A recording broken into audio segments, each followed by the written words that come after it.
The case involving the Bankstown Hospital nurses just keeps getting more ridiculous. The drug charges, drug possession charges against Ahmad uh, Rashad Nadir, if that's how you pronounce his name, I hope.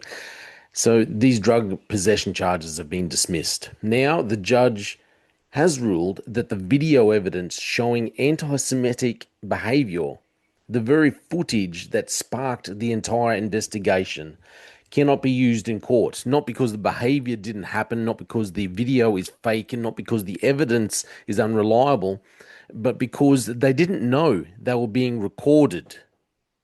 Go figure. I'm Jay Fallon. This is the Slippery Slope Podcast. Got my eyes straight ahead, got my head in the game. With the red light on, I'm just waiting for the change. Get my head down low. Okay, so let's start with the drug charges. So, according to the article, Nadir's drug possession charge was dismissed because the magistrate found no reasonable prospect of conviction. So, not because the drugs didn't exist, not because the police fabricated evidence, not because the situation was misunderstood, just no reasonable prospect of conviction. So, translation, in my opinion, is a technicality, a procedural weakness, a loophole. This is becoming a pattern here in Australia, not just in this case, but across the justice system, where we're not dealing with innocence, we're dealing with charges evaporating because the system can't be bothered to pursue them properly. But the real circus begins with the video evidence when it comes to the Bankstown nurses. In this, the judge has said, I'll quote what the judge said: "I've come to the firm view that the video evidence must be excluded from each of the trials of the applicants." Again, not because the footage is unclear, not because the behavior didn't occur, not because the video is doctored. No, because the nurses were recorded without their consent. The lawyers argued successfully that being filmed in a hospital while on duty, remember that, that's important, while on duty, they were filmed in hospital while on duty, amounted to an illegal invasion of privacy. So let me get this straight. You can behave in a way that is offensive, discriminatory, completely inappropriate for a healthcare professional, completely inappropriate for a workplace in a government funded hospital. You can record yourself doing it, you can share it, you can be caught red handed. But the problem, the real injustice is that you didn't know someone else was recording you. This is the legal equivalent of saying, yeah, I stole the car, but the CCTV footage shouldn't be allowed because I didn't know the camera was there. Yeah, I stole that item, but I didn't realize those cameras in the corner of the shop were there recording me. Yeah, I assaulted someone, but the security guard or the police officer who arrested me shouldn't have filmed it without my permission. Yeah, I committed this crime, but it's unfair that you caught me. That's This isn't justice. This is absurdity. This privacy argument is a smokescreen. These nurses weren't filmed in their home. These nurses, they weren't filmed in, the privacy of their bedroom. They weren't filmed in a bathroom.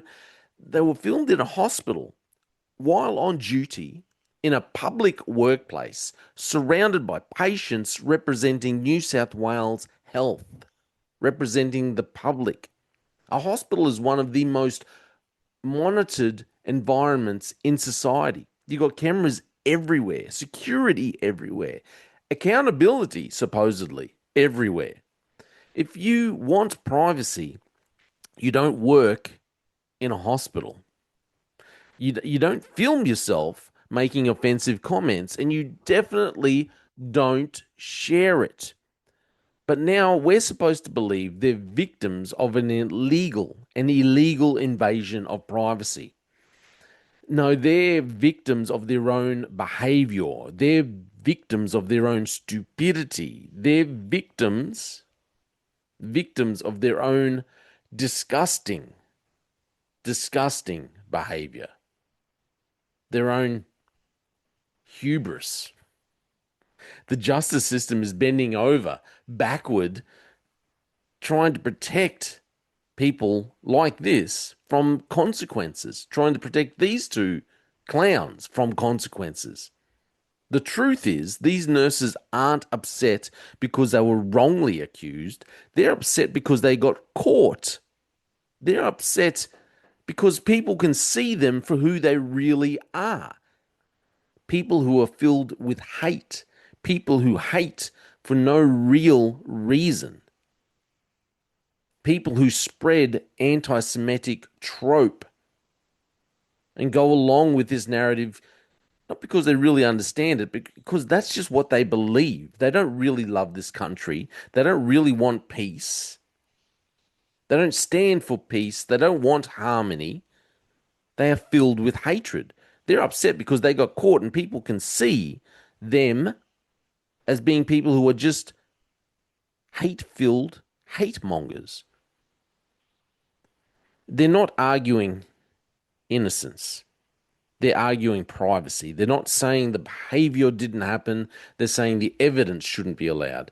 This is not justice. It's not fairness. It's not due process. This is the justice system in Australia these days.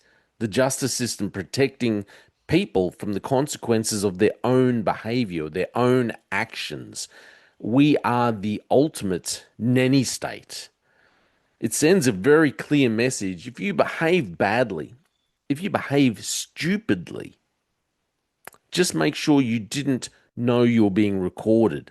It's a loophole. It's a shield. It's this technicality masquerading as a moral principle.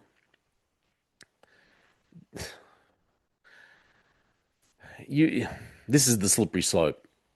You get people behaving badly. They get caught on video. They claim privacy. Courts exclude the evidence. Charges disappear. Institutions avoid accountability. And the public loses trust in the justice system, which I have said numerous times, this is what's happening. The public is losing trust, losing faith in the justice system and in the political system.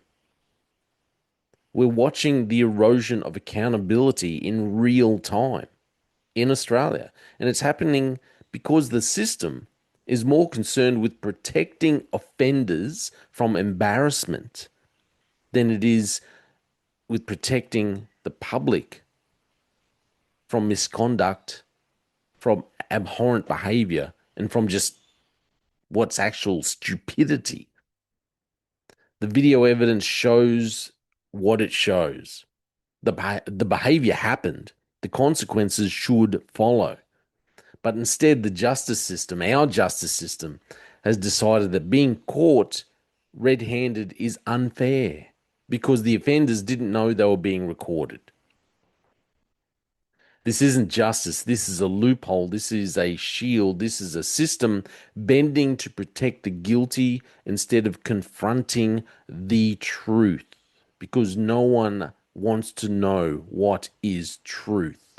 We would all rather bury our head in the sand and pretend that everything is all right in this once great nation.